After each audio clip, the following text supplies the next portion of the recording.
Next Door Neighbors is made possible by the support of the Nissan Foundation.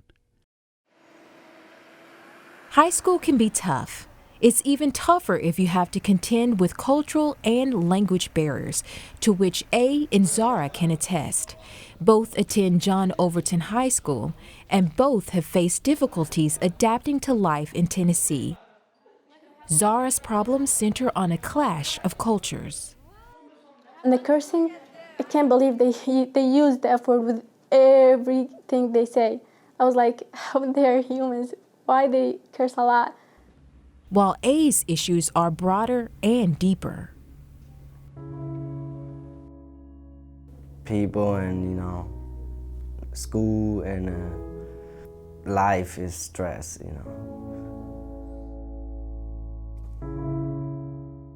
My family, I went to refugee camp because of a war going on, and we just had to flee to Thailand just to be safe. A was still a toddler when his family was forced from their home in Burma to escape a decades-long campaign by the government to drive out the Karen people. They would spend 3 years in the refugee camp, along with tens of thousands of their fellow Burmese, before being allowed to come to Nashville. Thrust into a new school and a new world where simply communicating was a challenge, A's problems intensified when he was singled out for being different. Yeah, I had trouble fitting with other kids because I was Asian and I just don't fit with nobody, honestly. When I first started school, I got bullied a lot. I never talk about it. I never reach for help because honestly, I just don't want to bother people because this is my problem and not them. I just don't like to ask for help. A lot of refugees are like that, And like many refugees, A was also feeling pressure from home to learn English quickly. My parents was counting on me, just to translate for them and everything, but it's hard for me to translate because I couldn't understand what words I'm reading, but can't translate all of it, because I just don't know how. My parents thought I was useless and I just go to school and sleep. We have students who not only are they trying to learn English, but often their parents are assuming they're going to learn English quickly and then navigate systems for them, begin translating, troubleshooting, solving problems for them. So there's quite a bit of pressure on those students to be the first sort of bridge, the connector between the family and systems in the city. Zahraa had problems communicating as well, mainly due to shyness. When I first came here, my first 2 days, I didn't even talk to anybody. It was very hard at the beginning, and then I didn't come to school after that for a week because I was afraid somebody will ask me something I don't know. I went home and told my mom that it's very hard. Everything is different. My mom said, it's okay. It's only the beginning. The beginning of Zahraa's journey took place in Iraq, which underwent drastic changes around the time of her 5th birthday. As Zahraa grew up, the quality of life in Iraq declined. After 10 years, her parents had had enough. Zahraa's father would remain in Iraq to care for his aging parents, while Zahraa and her 3 siblings would migrate with their mother to Nashville, where 15-year-old Zahraa experienced culture shock. Yeah, you see 2 couples kissing on the corner, something like that. I was like, what are you doing? Oh, it was very shocking. I can't I don't know, what? I was like that. I look at them, no, just walk fast because it's something, if you do that in Iraq, they would arrest you. It's a very bad thing. The girls are they show their chest or bellies or stuff like that. I don't like the idea of seeing people wearing very short stuff. But Zahraa does like the idea of some American freedoms. In fact, that's how she defines her peers. To be American teen is to be mostly free and do stuff on your own. You can go out for a long time. You can have a lot of fun. This is where culture clash hits home for Zahraa in the form of an age-old double standard. My mom is less strict with my brother because in our culture, guys can have more opportunities than girls.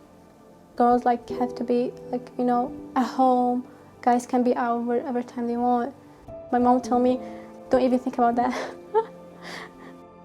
And she resents being treated differently. I think the girls should get the same opportunities the boys get. When I was working in the school system, I often helped create support groups, especially for girls. We were sort of helping them figure out how to continue to respect and abide by the rules from home, yet they see messages about dress, about sexuality, about behavior, about independence, leaving home, which directly conflict with home culture. And so it's very important for young people to figure out a way to have a balance. And so sometimes that creates real struggle for, especially I think for young girls. I think for young men it's not the same problem.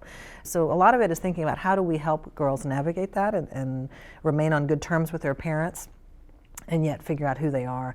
I think that's happened for generations. That first generation of immigrant students have to enter into the new American sort of culture, yet keep those ties.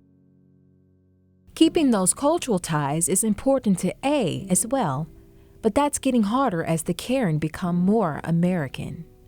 And we barely see each other anymore. Like when we first came here, we all get to live in a, you know, apartment where like we could see the whole people, like the neighbors that came to America with us. We could like stay together. But right now, when they live here more than 4 or 5 years, they start buying houses. And everybody just started doing their own thing.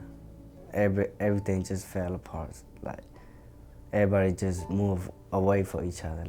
The most part is missing the old friends, you know. Losing touch with those friends and his continuing struggle with English have made high school less of a priority.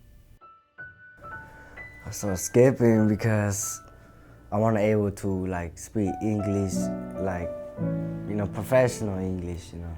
I just feel like, you know, giving up on everything, just like don't want to come to school anymore, you know, because it's like stressful, you know, to come here and take classes which are like boring, you know. The United States as a whole is grappling with this issue of how do we help these students stay in school. It is their best chance at success if the longer they stay in our schools and learn English. You have students who are extremely resilient, who are able to come in and sort of find their place and figure that out. You have others that really struggle, and I think you begin to weigh your options and think, I could just go to work. What should I be doing here? Is this the appropriate placement for me?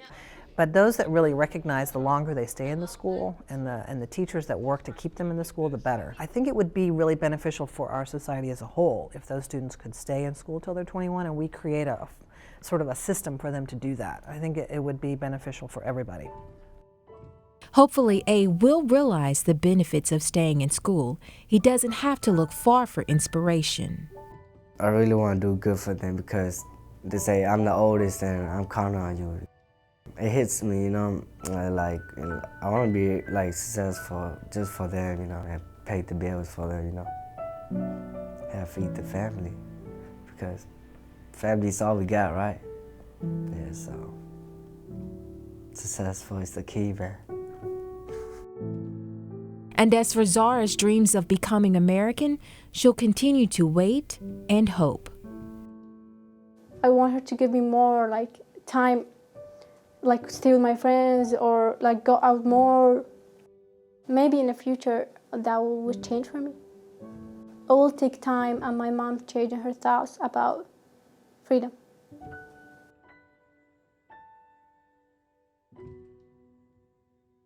Next Door Neighbors is made possible by the support of the Nissan Foundation.